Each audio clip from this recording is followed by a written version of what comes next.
grants, and also involved critical analysis of 40 existing grant schemes that were providing the bulk of funding for traditional complementary medicine globally. But we've also done a audit of reporting and appraisal guidelines for traditional medicine research, because we were looking into what the quality was, and to understand the quality, we're not going to do a critical appraisal of every traditional medicine paper that's been published to date, because for those of you who work in traditional medicine research, you would know that that is an inordinate amount of work. But what we did want to look at is what supports do we have in place to ensure that quality research continues to be produced. And one of those is around reporting guidelines and critical appraisal guidelines. And do we have the right information and structure in those guidelines to help support paradigm sensitive, philosophically sensitive, but also quality research in traditional medicine. We also looked at all of the work that's already been done to identify priorities and gaps, published research, documents from traditional medicine centres and global agencies where they've identified research priorities and gaps already, because certainly this is not a question that's new, it's just one that hasn't received focused attention from the WHO. And so we've undertaken a review of that. We also looked at how evidence was being used in policies for traditional medicine. What types of evidence, at the broadest possible definition of evidence, knowledge sources, information, was being identified as being useful to inform decision-making for traditional medicine, and in what ways were they being applied. And we also did quite a comprehensive analysis of research capacity, because we kept hearing from people that that was an issue. So we looked at where the research institutes were, not just the national institutes that are linked to government, but also the research centres that were working specifically on traditional complementary and integrative medicine, where they are, what they focus on, and the sorts of activities that they're engaged in. We also looked at some of the capacity building initiatives that are out there, and this is where things like the CARL program, identified by Diana, was in there, but practice-based research networks, some of the innovative technologies being used in herbal medicine, things, and what sort of infrastructure in laboratory infrastructure is required for those sorts of things. So we did a narrative review of some of the really interesting innovations that are happening in that space to support capacity building. And lastly, we also looked at workforce capacity. And that was interesting.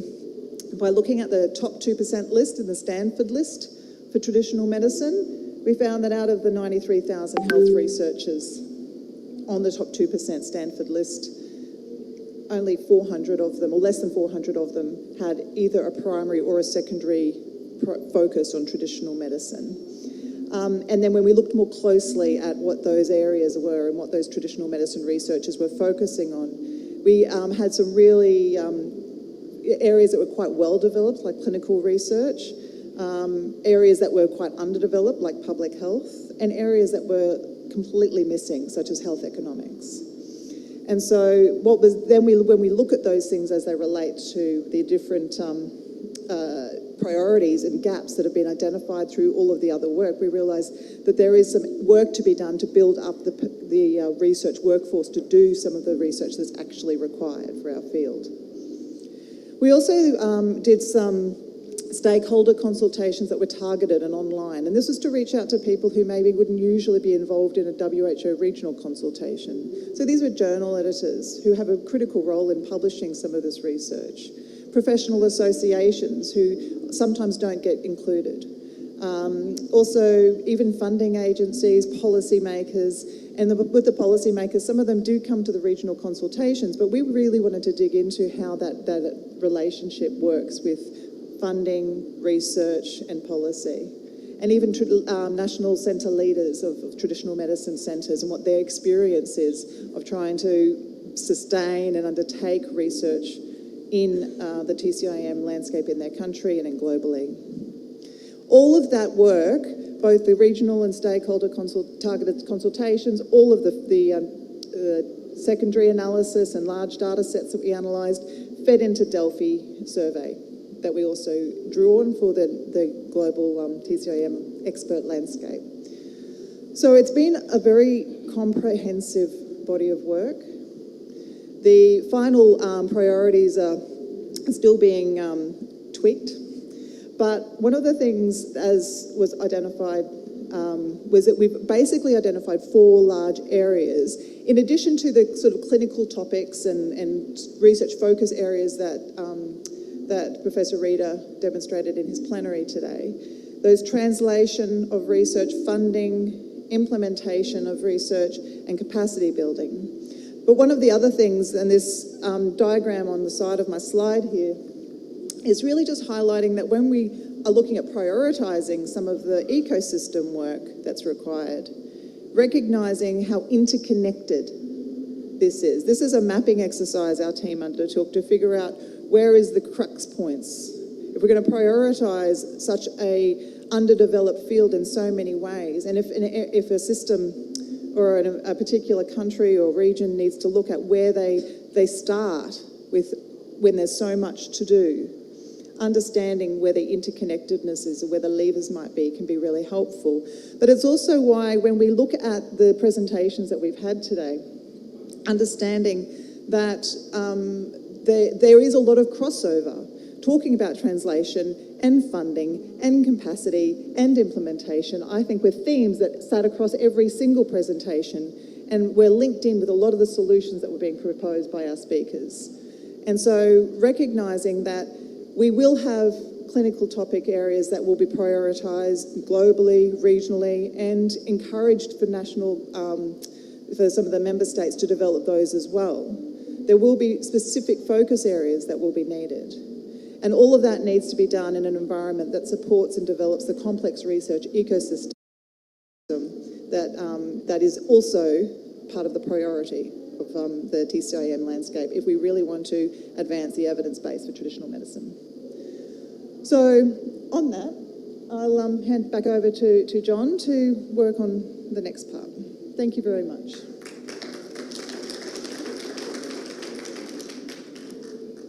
Thank you. Might as well have our pictures up, I think, while we're doing questions and answer.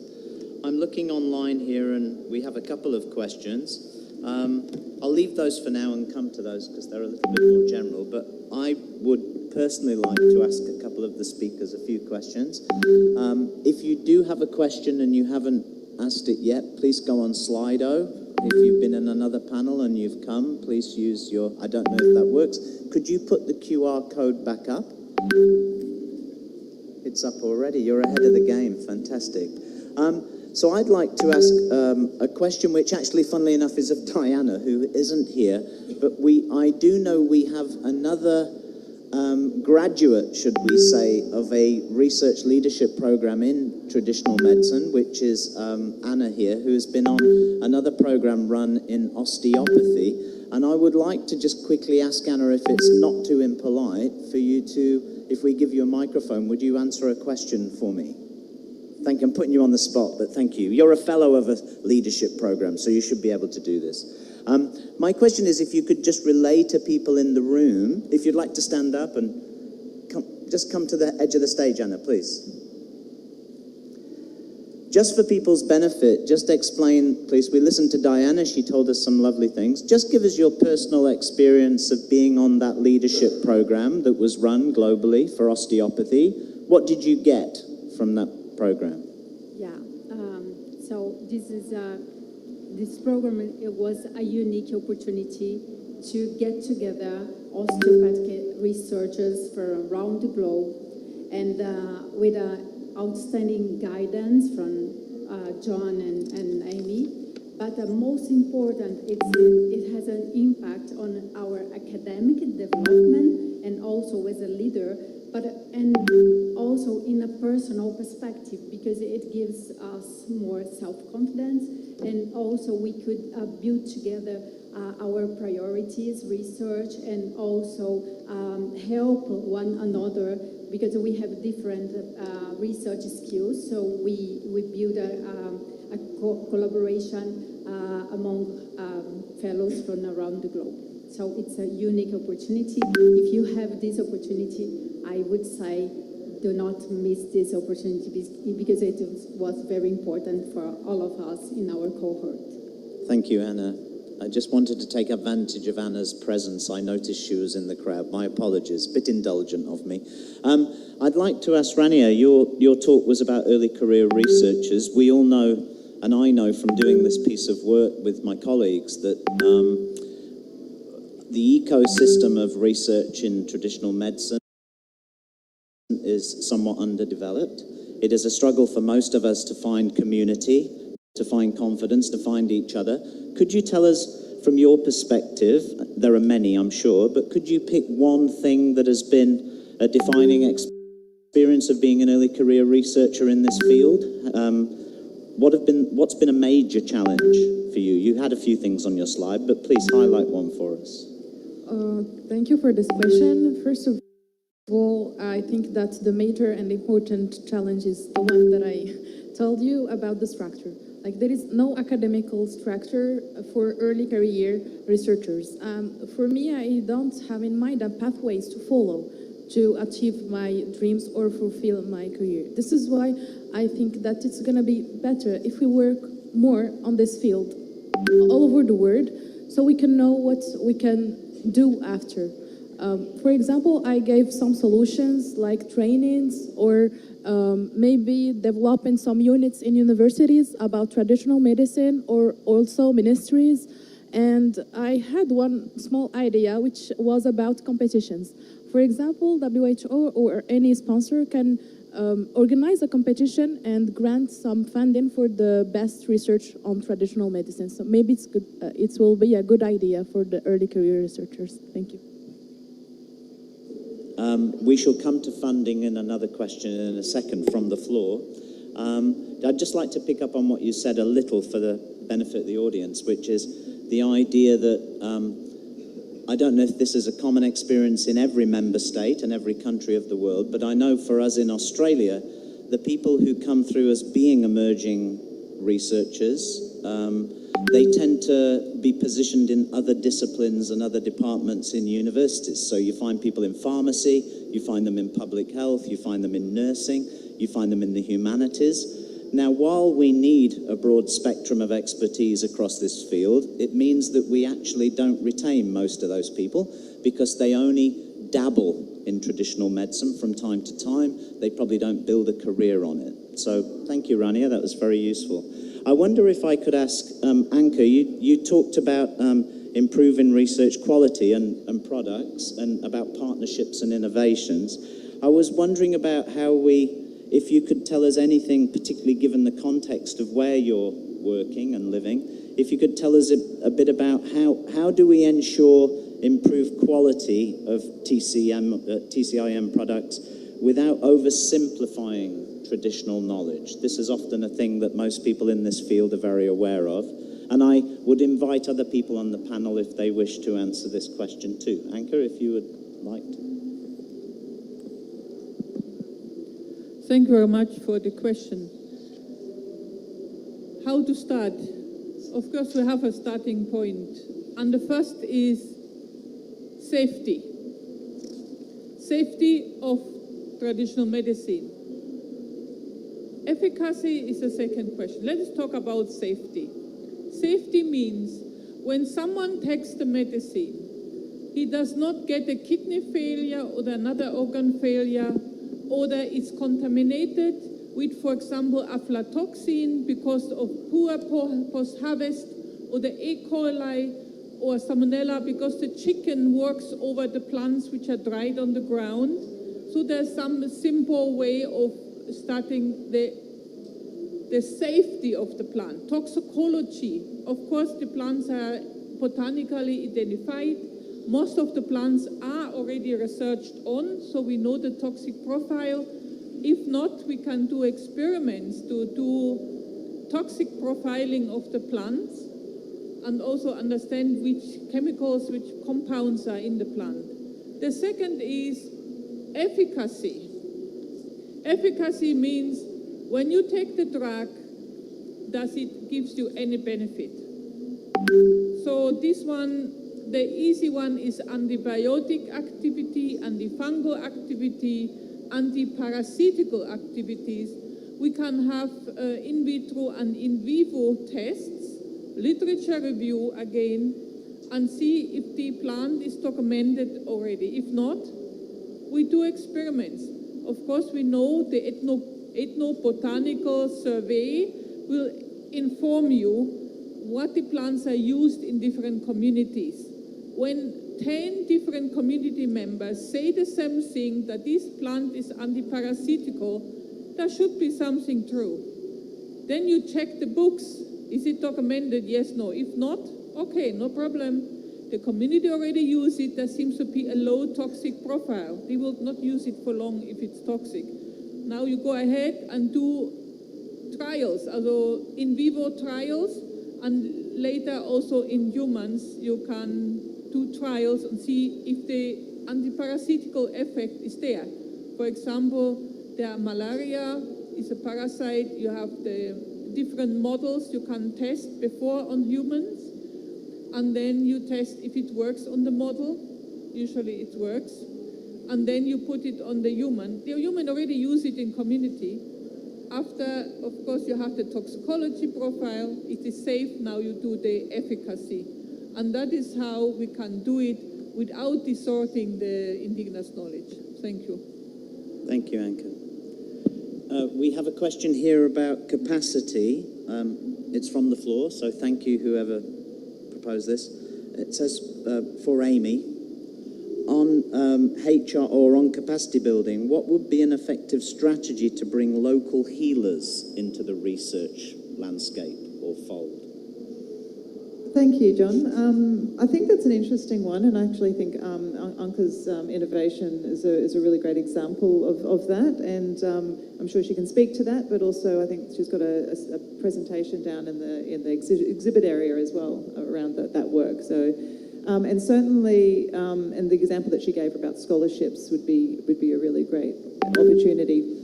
I think we have a tension, and this is not just for traditional healers, it can be even for other areas of traditional medicine practice, where, and it actually is, I think, on a scale, it shows up in similar ways, in that many areas of traditional medicine training, whether it's through local community-based training, through the, from like master apprentice type of relationship within the community, through to the type of maybe formal training but sitting outside of the academic sector, and then those are within potentially in universities. So there's a full scale of how education of traditional healers happens. One of the challenges that we have for that is that the vast majority of traditional medicine practitioner training isn't in an environment in which people also have access to training or even pathways into training on research. That has a double effect. One is that we don't get traditional medicine practitioners trained. We also don't get traditional medicine practitioners research literate. And that means that when you are trying to undertake research within traditional medicine, it becomes really difficult to have them feel that they can trust it, that they can understand what's going on, and that the process can be done in a way, in using all these innovative research methodologies that are out at the moment, that can actually respectfully engage with the traditional medicine philosophy and practice. And so I think one of our issues with capacity building is in part the fact that when we speak to traditional medicine healers, a lot of the time they think that we're trying to turn them into researchers, and that's actually not what's necessary. But we need pathways for those who want to become researchers to get into research and be trained.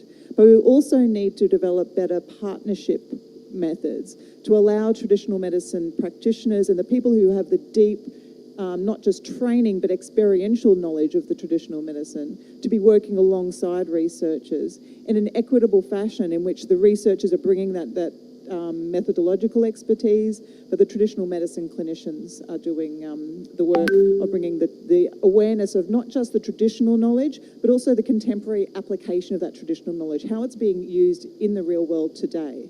So I think there's two types of capacity building we need to do for traditional healers. One is in providing opportunities and pathways for them to be trained into research, and the other is to provide opportunities for them to work alongside researchers and in a way that they benefit from the outcome, but they also understand that what they bring in their deep knowledge of their traditional medicine is their expertise, and they don't need anything more than that to be involved in that conversation and be an incredibly central contributor to advancing traditional medicine research. Yes, please. Thank you very much. Oh, yep.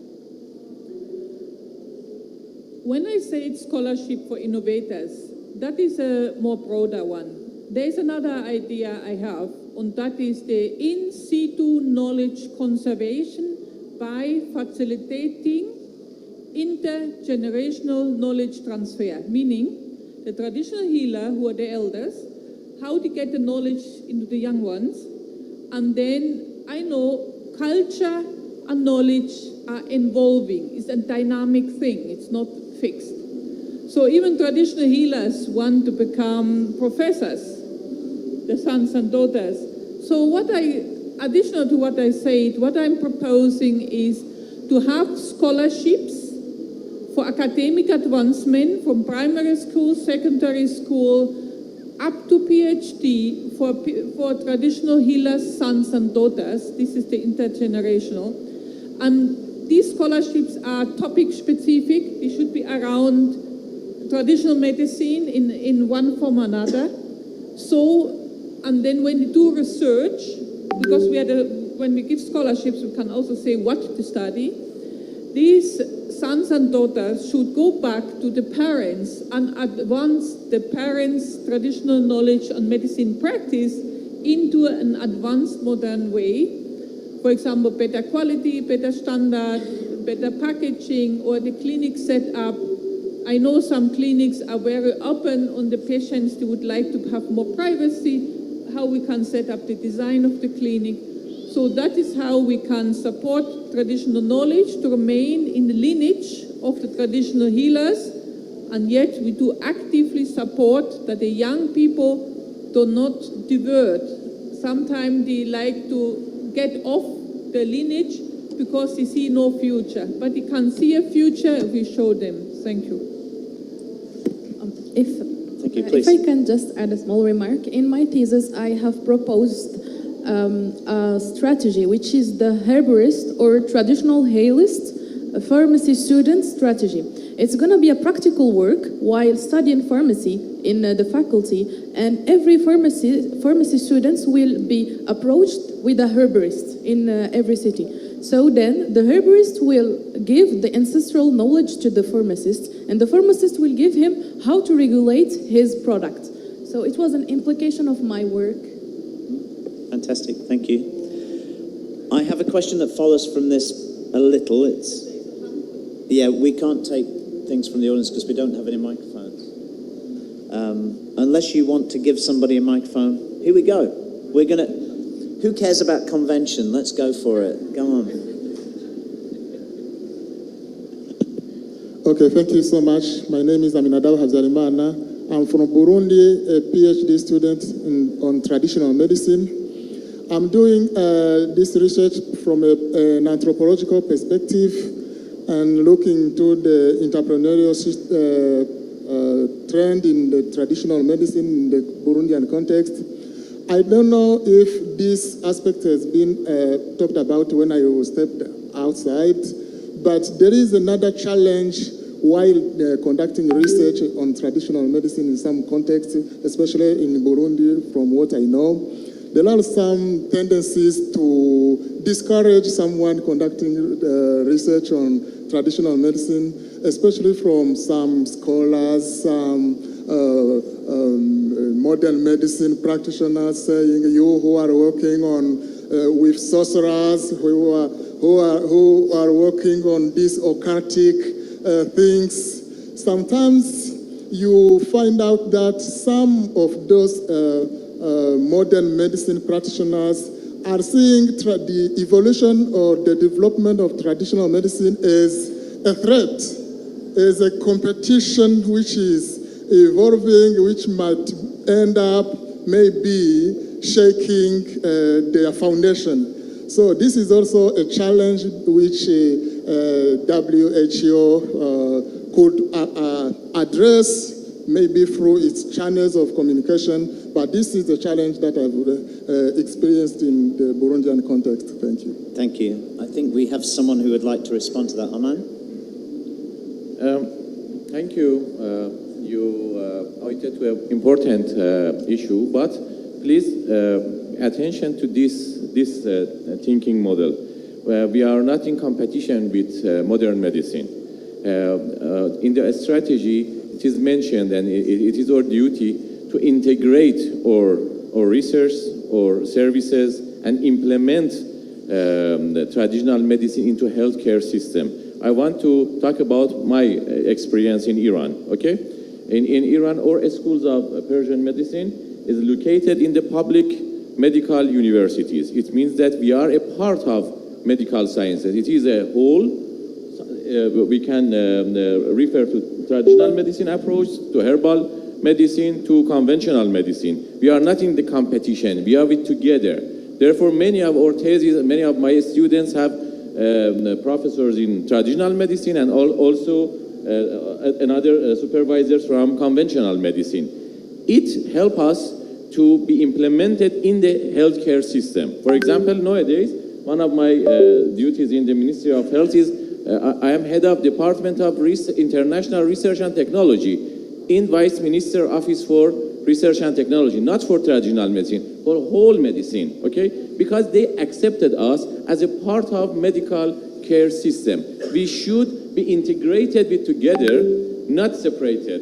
When we integrated with together, we can research with together, we can work with together. We are a part of the system, and it is a solution. Separation makes some difficulties for us, as you mentioned. I'd like to take the moderator's prerogative and also provide my perspective as a sociologist to this conversation, which is, as an anthropologist speaking to a sociologist, I completely understand where you're coming from. I think the idea of integration, the idea of cooperation and collaboration has to be framed in the right way, as Arman said. However, I think to our peril, we would disregard and ignore the power relations that underlie every healthcare system, every profession, their interests. And I think what you're talking about in the field is extremely real in every dynamic of every member state and every healthcare system. So I don't want to, we could spend a whole week discussing the power relations of health and medicine. However, I think it's an important topic that needs raising, and I think it's one we shouldn't lose sight of. This is not an egalitarian, equitable landscape that we work in. It's not, I just want to add one thing to this, and then I shall let someone else say a word, which is the idea that all we need is more evidence for traditional medicine. Yes, we do need evidence-informed, evidence-based care. Yes, we do have more work to do to collect more evidence. But don't imagine that just more evidence will give you the key to the door. It will not. We have to do diplomacy, we have to do power politics, we have to talk to every stakeholder and be aware that we don't have a level playing field. We don't have the power dynamics of lots of other players in this field who are far more powerful, have far more deeper pockets than we do. So that's my only plea, really. I can see someone had their hand up. If we could have a microphone to the front, and then we shall let you talk. Oh, yeah. self-ordained. You're next. Off you go. Yeah. So let me put my thing. Thank you I'm Dr. Asmita Vele. I belong to Ayurveda. And I go ahead with Dr. Arman, Professor Arman, and also Professor Ami, when they say that, there has to be a parallel ground.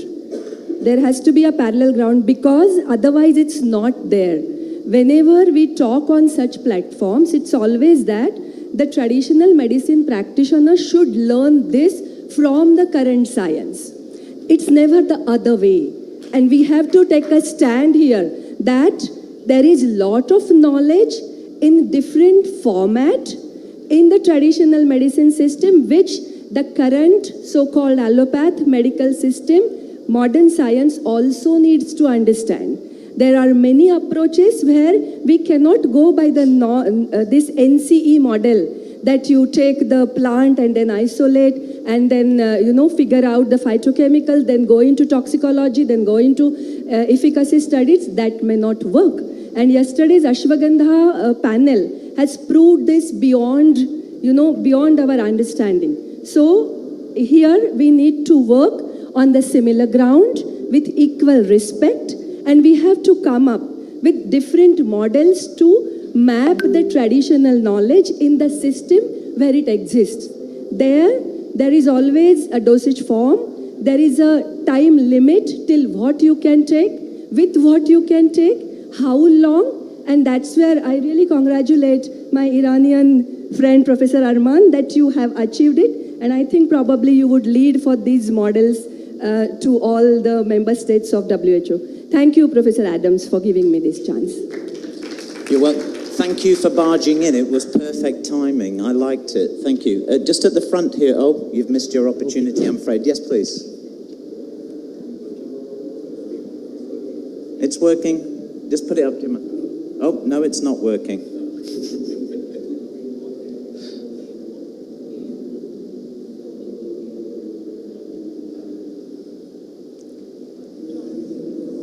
I know. We've only got time for 2 more questions. They're going to have to be very brief. Thank you very much. Can you keep your question very brief because we're running out of time? I'm Dr. Sekaja from Uganda, a traditional healer, practicing traditional healer. Now, there are 2 aspects. Researchers come to us to give us capacity. And I think they ignore that we have capacity, but structured differently. So what you should come to us to tell us is how to structure our capacity to fit into your structure, not to assume that we don't have capacity. And secondly, also to appreciate that if you are coming to our traditional healing system as a researcher, we have something to teach you first. Don't assume that you come to an empty space and you have nothing to learn, only that you need to teach us. We needed you to structure you first, to fit into our system, and then we can work together. Thank you very much. Thank you. We have time for one more Sorry, question. John, just before Yes. we go to that one more, I'm so sorry. I'm just listening to this conversation, and I'm just really interested in what Professor Rabi would say as someone who's been in policy and in setting up department and funding and working on providing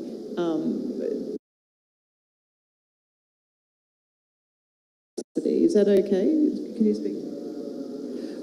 That's why the session is dedicated for that purpose only, that how to find the research funding and the policy in place. So the country-specific policy, because that when we all know that traditional medicines in the world is being practiced in 2 ways. In many countries, there is recorded traditional medicinal systems. They are being practiced by the practitioners themselves, but the published books, literature are not available. The countries like China, India, and some other Asian countries where published literature regarding the traditional medicines are available since years, 1,000, 3,000, 4,000 years. So the policy of the country depends upon those things. So how the research policy depends to the practice policy, how to practice in a better way, in a scientific way. The WHO forms that purpose that our practice must be scientific, our practice must be safe towards the patients, and that's 2 to 3 things, and it must be efficacious. In that way, WHO gives importance for the traditional medicines. And second thing comes about the research. When the terms comes to research, the funding is essential. And also, some dedicated funding for the traditional to make traditional medicines as a part of public health system in that country funding is quite essential in terms of pre-healthcare practices, in terms of research policy, in terms of your insurance coverage. All these things, we need policy for that purposes. That certain developed countries, they have insurance policy in place, but they don't have insurance policy for the traditional medicines. So the country needs to be in that way that the traditional policy must be in place so that can ensure the safety and practice of the patient concerned. We are more concerned to the patients rather than our system. That is the point. Thank you very much. And at that very point, we are time up. Apologies to those of you who could not ask a question, but we have to stick to time. Thank you for attending today, and I hope you've learned a few things along the way. John, do you mind if I have the last word? Is that okay? Of course you can. Please, I'll step away. Thank you. Thank you.